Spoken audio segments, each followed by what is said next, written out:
Tegemist on ju lõpuks aasta tööandjate kõige olulisema kohtumispaigaga, tööandjate aastaüritusega, kus räägitakse nendest asjadest, mis Eesti tööandjate jaoks on kõige tähtsamad. Nii et nii nagu eelmised aastad Eesti suurimad tööandjad on kohal, Eesti avaliku sektori tippjuhid, väga paljud kohal, nii et kõik on kohal, räägitakse asjadest, mis on olulised.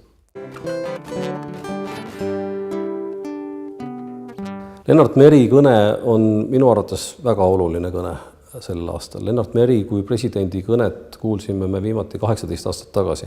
Me oleme toomas seda kõnet lavale tagasi nüüd 18 aastat hiljem enne neid valimisi. Selleks, et kuulda, mida president Meril oleks öelda Eesti inimestele täna. See on väga tõsine kõne, see on väga tõsine väljakutse ka meile ja väga tõsine vastutus. Ma arvan, et see kõne kõnetab.